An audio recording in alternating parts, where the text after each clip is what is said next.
जी dear student, आज मैं class 10th की केमिस्ट्री का चैप्टर नंबर 14 का टॉपिक पोल्यूटेंट्स स्टार्ट करने जा रहा हूँ कि what are pollutants and what are its types and discuss its sources. Let's now we will start about the topic pollutants.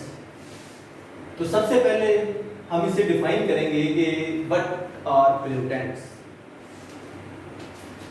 इसकी डेफिनेशन करेंगे सबसे पहले हम।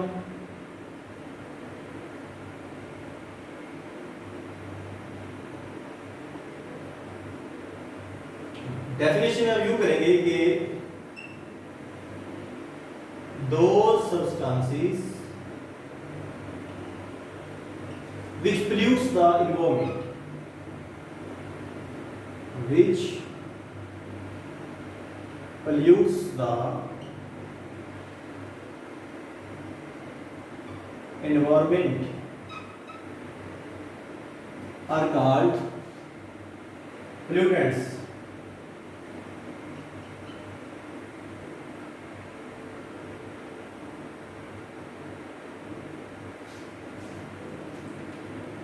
यूं भी डिफाइन कर सकते हैं, एक और तरीके से इसको मैं यूं डिफाइन करूंगा कि a pollutant is a waste material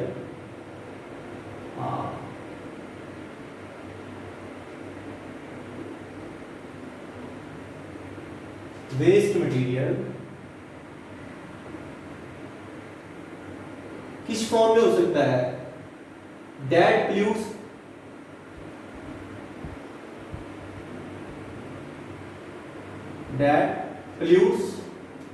air, water or soil, air, water or soil। यानी कि पोल्यूटेंट एक ऐसा वेस्ट मटेरियल है जो हवा को, पानी को या मिट्टी को पोल्यूट कर सकता हो, उसे हम क्या कहते हैं? पोल्यूटेंट्स। अब मैं उर्दू के अंदर भी इसकी डेफिनेशन आपको बता देता हूं कि पोल्यूटेंट से क्या मुराद है। यानी कि वो अशिया जो माहौल को आलूदा करती हैं, वो अशिया जो माहौल को आलूदा करती हों, पोल्यूटेंट्स कहलाती हैं।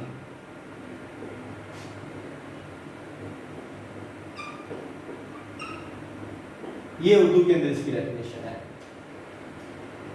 और the contamination of environment by pollutants is called pollution. एक और यहां से मैं डेफिनेशन आपको बताता हूं, पोल्यूशन क्या होता है।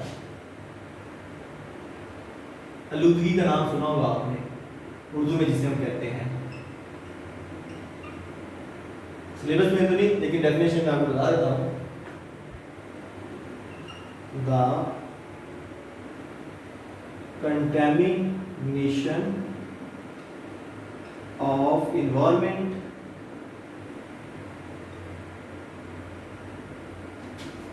by pollutants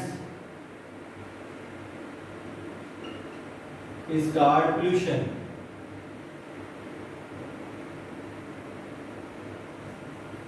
यानी कि पोल्यूटेंट के जरिए माहौल का आलूदा होना आलूदगी कहलाता है।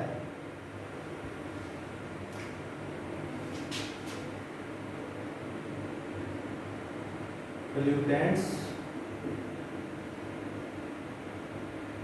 की वजह से माहौल का आलूदा होना पोल्यूशन यानी आलूदगी कहलाता है। ये पोल्यूशन की डेफिनेशन है। अब हम चलते हैं पोल्यूटेंट्स की टाइप्स की तरफ। Types of pollutants. जब हम टाइप की बात करते हैं तो बेसिकली इसकी दो टाइप्स हैं। Types of pollutants, there are two types of pollutants.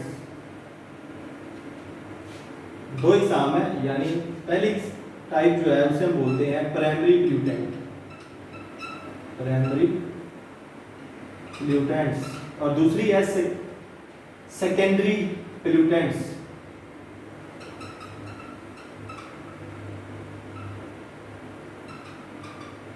ये अक्सर पेपर में लॉन्ग क्वेश्चन के तौर पे पूछा जाता है लाहौर बोर्ड के अंदर, या शॉर्ट के अंदर फर्क भी पूछ सकता है, डेफिनेशन भी पूछ सकता है आपसे। तो पहले हम बात करते हैं कि प्राइमरी पोल्यूटेंट से क्या मुराद है। ये है जी प्राइमरी पोल्यूटेंट्स, और ये है दूसरी टाइप इसकी सेकेंडरी पोल्यूटेंट्स। जैसा कि नाम से जाहिर है, प्राइमरी पोल्यूटेंट्स में अगर आप देखिए तो ये वो पोल्यूटेंट्स हैं या वो मादे हैं जो फॉसिल फ्यूल और ऑर्गेनिक कंपाउंड के जलने से बनते हैं। इसकी डेफिनेशन में यूं लिखूंगा कि वो मादे, या आप कह लें कि वो नकारा मादे कह लें, वो मादे जो, सादा लफ्जों में मैं सिंपल लिख देता हूं, जो फॉसिल फ्यूल और ऑर्गेनिक कंपाउंड्स के जलने से बनते हैं। ऑर्गेनिक कंपाउंड्स के जलने से बनते हैं, उन्हें हम बोलते हैं प्राइमरी पोल्यूटेंट्स। फॉर एग्जांपल, जब हम लकड़ी जलाते हैं, लकड़ी में ऊपर कार्बन होता है, कार्बन जब हवा में मौजूद ऑक्सीजन से रिएक्ट करती है तो क्या बनता है वहां से कार्बन मोनोऑक्साइड, कार्बन डाइऑक्साइड यानी कार्बन डाइऑक्साइड, और इसमें क्या होता है सल्फर के जब कंपाउंड होते हैं, जब वो रिएक्ट करते हैं जिससे बनता है सल्फर डाइऑक्साइड, ये भी प्राइमरी पोल्यूटेंट्स है। इसके बाद नाइट्रोजन की नाइट्रोजन ऑक्साइड ये हो सकती है, या मीथेन है, CH4 है, या अमोनिया गैस है। ये जो तमाम जो गैसेज है पोल्यूटेंट्स हैं, ये प्राइमरी पोल्यूटेंट्स हैं। अब फॉसिल फ्यूल्स क्या होते हैं, अगर आप देखें कोयल, ऑयल और गैस, इनको हम बोलते हैं फॉसिल फ्यूल। क्यों? क्योंकि ये फॉसिल से हमें हासिल होते हैं और फ्यूल के तौर पे हम इन्हें यूज करते हैं। आपको पता होना चाहिए बने कैसे थे हजारों साल पहले, जब पौधे और जानवर जो थे वो डेड हो गए, जमीन के नीचे दफन हो गए, ऊपर से दबाव और टेम्परेचर बढ़ता गया, जिसके नतीजे में वक्त गुजरने के साथ साथ वो जो ऑर्गेनिक कंपाउंड थे जो दब गए थे, उनको हम फॉसिल्स का नाम देते हैं। तो उनसे जब ज़मीन की माइनिंग करके बाहर निकाला गया तो वो हमें ऑयल, कोयल और गैस की शक्ल में मिले। तो क्योंकि उन्हें हम ईंधन यानी फ्यूल के तौर पर इस्तेमाल करते हैं, इसलिए हम कहते हैं फॉसिल फ्यूल। अब बात करते हैं सेकेंडरी पोल्यूटेंट्स। जैसा कि नाम से जाहिर है, वो पोल्यूटेंट्स या नकारा मादे जो प्राइमरी पोल्यूटेंट के रिएक्शन के नतीजे में बनते हैं, यानी कि वो पोल्यूटेंट्स या मादे जो प्राइमरी पोल्यूटेंट्स के मुख्तलिफ रिएक्शंस के नतीजे में बनते हैं, उन्हें हम सेकेंडरी पोल्यूटेंट्स का नाम देते हैं। फॉर एग्जांपल, अभी सल्फर का ऑक्साइड हमने पढ़ा था, तो उससे बनेगा sulphuric acid H2SO4। Carbon dioxide हमने पढ़ी थी, उससे क्या बनेगा कार्बनिक एसिड H2CO3।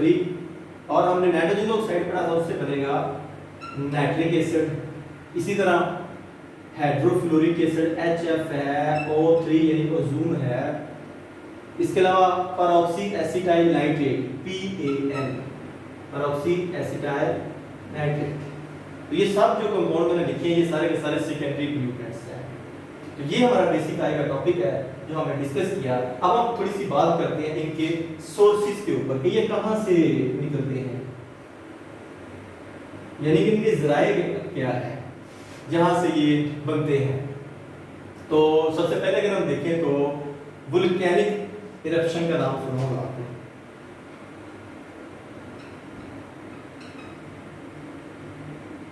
यानी कि आतिशफशा पहाड़ों के फटने से ये बनते हैं, जिससे आपने देखा होगा कार्बन डाइऑक्साइड और कार्बन मोनोऑक्साइड और कार्बन डाइऑक्साइड बनते हैं, यहाँ से ये बनते हैं।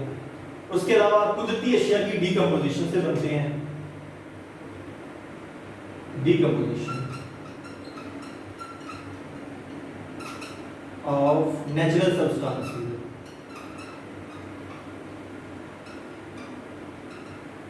इनसे हासिल होते हैं। इसके अलावा फॉसिल फ्यूल यानी कि कोयल, पेट्रोलियम, गैस, इनके जलने से हासिल होते हैं। और गाड़ी के जो इंजन होते हैं उनमें उनसे रिलीज होते हैं, यानी कि फॉसिल फ्यूल से। और इंजन, जो गाड़ियों के व्हीकल इंजन होते हैं, इनसे भी ये रिलीज होते हैं। इसके अलावा भट्टियों, ये जो आग की भट्टियां वगैरह होती हैं, उनके जब जलने का प्रोसेस में होता है तो वहां से भी ये रिलीज होते हैं। तो ये था आज का हमारा टॉपिक कि पोल्यूटेंट्स क्या है, इनकी कितनी टाइप्स हैं और कौन कौन से हैं और इनके सोर्सेज कहाँ से हासिल होते हैं। तो मैं उम्मीद करूंगा कि आपको मुकम्मल तौर पर इस लेक्चर की समझ आ चुकी होगी। आपके जहन में अगर कोई सवाल हो, इस वीडियो के नीचे जो कमेंट बॉक्स है वहाँ पे अपना क्वेश्चन पुट करें। अगर ये वीडियो पसंद आई है इसे लाइक कीजिएगा, अपने दोस्तों के साथ शेयर कीजिएगा, ताकि जिस तरह आप घर बैठे ये लेक्चर सुन रहे हैं, सीख रहे हैं, आपके दोस्त भी सीख सकें, ताकि ये सीखने और सिखाने का अमल आप तक महदूद ना हो बल्कि आपके दोस्तों तक भी पहुँचे। दिए से दिया जलाए रखना। और अगर आपको डेली बेस पे लेक्चर सुन नहीं हो रहा तो आप मेरे इस practical video channel of science को सब्सक्राइब करें। आपकी राइट साइड पे एक बटन रेड कलर का सब्सक्राइब है, उसे प्रेस कीजिए, साथ बेल आइकन का बटन आएगा, उस पे क्लिक करेंगे तो ऑल पे क्लिक कीजिए। जैसे ही मैं डेली की वीडियो अपलोड करूँ उसका नोटिफिकेशन आपको मिल जाए। तो बहुत ज़्यादा शुक्रिया अदा करूँगा आप सब दोस्तों का, बच्चों का, कुलीग्स का और टीचर्स का, जो मोहब्बत भरे अंदाज में अपने पॉजिटिव फीडबैक का इजहार करते हैं। तो बहुत शुक्रिया अदा करता हूँ। नेक्स्ट वीडियो तक आपसे इजाज़त चाहूँगा। अल्लाह हाफिज़।